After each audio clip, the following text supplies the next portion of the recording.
گجرات کے صوبائی حلقہ PP-28 میں 3 بھائی 3 مختلف جماعتوں سے الیکشن میں حصہ لے رہے ہیں۔ مسلم لیگ نون کے امیدوار شبیر رضا کوٹرہ دن کے اجالے میں ڈھول کی تھاب میں کھلے میدانوں میں الیکشن کمپین جاری رکھے ہوئے ہیں،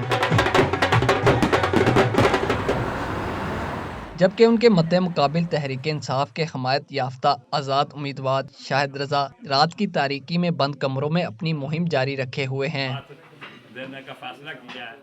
جبکہ تیسرے بھائی نعیم رضا مسلم لیگ کاف کی ٹکٹ پر الیکشن لڑ رہے ہیں۔ شاہد رضا کا کہنا ہے کہ ان کو کمپین کرنے کی اجازت تک نہیں ہے۔ جس طرح میں آیا ہوں، آپ کو میری گاڑی پین فلیکس نظر آیا، کوئی جھنڈا نظر آیا، کچھ بتا دیں مجھے کہ آپ کو اس کمپین میں دوسری کمپین میں کیا فرق دیتا ہے؟ میں تو الحمدللہ اللہ کے گھر پہ امید ہوں، یہ کمپین اگر میں نہ بھی کروں تب بھی عمران خان جیت جانا انشاءاللہ تعالی۔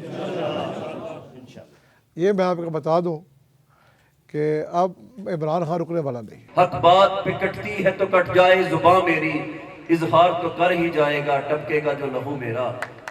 تاہم شبیر رضا کا کہنا ہے کہ سب کو برابری کے مواقع مل رہے ہیں، لیکن مسلم لیگ کاف کے امیدوار کو انتظامیہ کی حمایت حاصل ہے۔ ہمارے حلقے میں جب آپ میڈیا کیمپین کو دیکھ رہے ہیں، آپ پوسٹرز کو دیکھ لیں، ہر جگہ پہ لگے ہوئے، ہر جماعت کے لگے ہوئے ہیں، ہر کینڈیڈیٹ کے ہیں۔ جہاں تک بھائیوں کا تعلق ہے، ایک PMLQ سے لڑ رہے ہیں، آپ کو بھی پتہ ہے PMLQ کو کس طریقے سے اسسٹ کیا جا رہا ہے، وہ ہمارے اور آپ کے سامنے ہے، اور جتنی شمولیتیں PMLQ کے اندر ہوئی ہیں وہ کس طریقے سے ہوئی ہیں اور کس طریقے سے کروائی گئی ہیں۔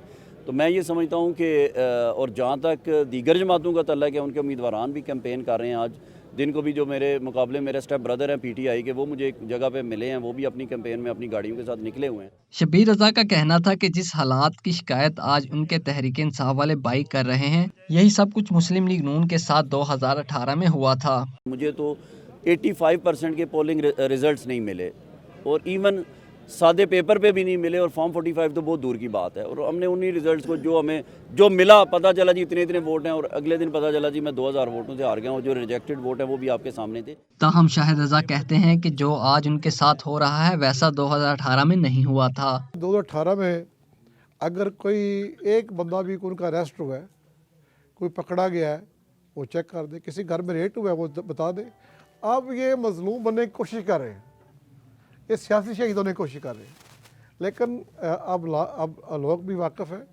آپ دیکھ لیں 2018 کے جلسے اٹھا کے دیکھ لیں، اسی گاؤں میں اٹھا کے دیکھ لیں، انہوں نے اسی چرتل کے ساتھ جو بھی کر رہے ہیں اس سے بڑھ کے جلسے کیے انہوں نے۔ دونوں بھائی سمجھتے ہیں کہ ان کے نظریات ایک دوسرے سے مختلف ہیں، اس لیے وہ ایک دوسرے کے خلاف الیکشن لڑ رہے ہیں۔ دیکھیں جی، ہر بندے کا اپنا ویژن، اپنی سوچ ہے ہر بندے کی۔ تو اگر ہم بھائی ہیں لیکن سوچ تو الگ الگ ہے۔ ایک بھائی مسلم نون کو پسند کرتا ہے، وہ نون سے الیکشن لڑ رہا ہے، ایک کاف سے لڑ رہا ہے، ایک PTA سے لڑ رہا ہے۔